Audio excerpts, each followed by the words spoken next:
what is happening is that Tejasvi Yadav is not repeating what Rahul Gandhi is saying, but Rahul Gandhi is going on saying again and again कि आरक्षण का मुद्दा उठा रहे हैं कि फौज में आरक्षण होना चाहिए क्योंकि सिर्फ 10% जो है they are.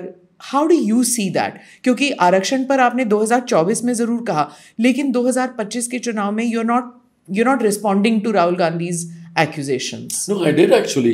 On the army issue? Yeah, on the army issue. And सेना को इससे एकदम दूर रखना चाहिए. मैं कतई इसका पक्षधर नहीं हूँ.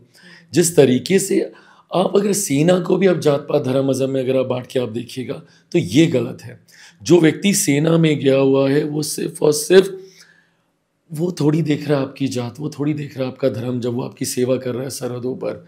ऐसे में कुछ चीज़ें हैं जिसमें बिल्कुल ऐसी चीज़ों को नहीं उलझाना चाहिए. And I reacted very strongly and I told him कि आप सेना का मनोबल आप तोड़ते हैं ऐसी बातें कर कर. एंड मुझे लगता है कि इन बातों को कतई नहीं करना चाहिए. Of course there are field जहाँ पे आरक्षण के माध्यम से शिक्षा का क्षेत्र है, रोजगार का क्षेत्र है, प्राइवेट सेक्टर में भी we would want to push it in the private sector also. But then अगर आप बोलिएगा कि भाई आप सेना में भी ये सारी चीज़ें हों ये हों, वहाँ पे सिर्फ और सिर्फ राष्ट्रभक्ति देशभक्ति के आधार पर ही लोगों का चयन हो, वो सबसे ज़्यादा ज़रूरी है. एक और चीज़, वो मिड इलेक्शन कैंपेन उन्होंने कहा कि जेन जी को उत्साह रहे थे कि जेन जी शुड पिक इट अप और उनका दायित्व बनता है कि ये जो इंस्टीट्यूशंस, वो कह रहे हैं कि इंस्टीट्यूशंस को कैप्चर कर रही है एनडीए और बीजेपी, और कैप्चर करने की वजह से it is not a level playing field. तो पूरा जो इलेक्शन मैकेनिज्म है it is not level playing, vote चोरी. What do you think कि क्या वो मैसेज रेजोनेट करता है बिहार में?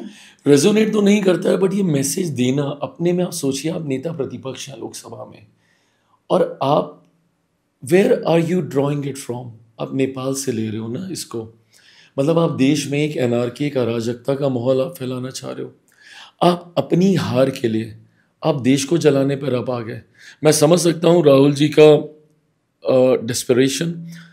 Back to back, one after the other, you're losing election. मैं समझता हूँ कि ये सफोकेटिंग होगा, ये आपको बॉदर करेगा, परेशान करेगा.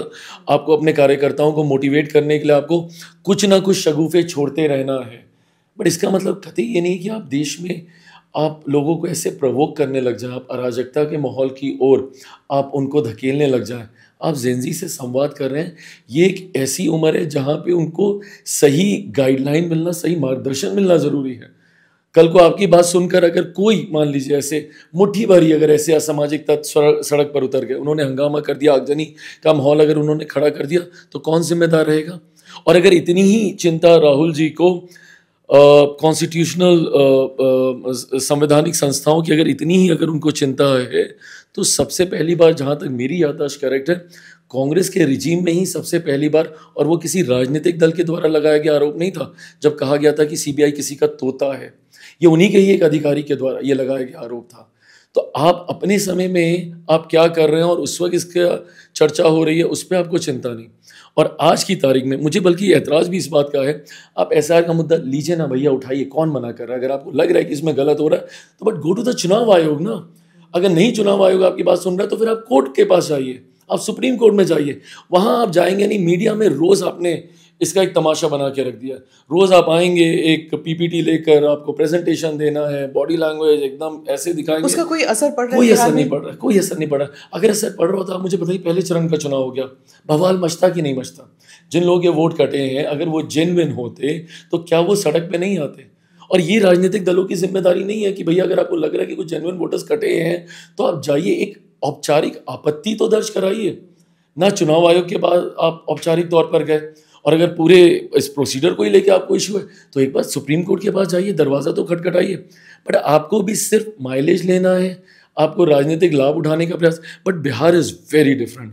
ये लोग बिहार को अभी तक डिकोड ही नहीं कर पाए.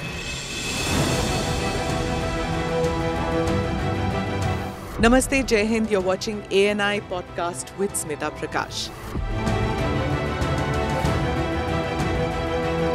अगर हम उसको मस्जिद कहेंगे तो फिर विवाद होगा. इशू इस टूटा है क्या भारत? 400 पार का मतलब ये है कि संविधान खतरे में है. क्या हम लोग ये निर्देश देते हैं कि फला को गिरफ्तार करके जेल डाल? वही तो कह रहे हैं सब. ये बेबुनियाद निराधार आरोप. सच्चा सुनना चाहो देखो स्मिता प्रकाश ANI, it does not lie.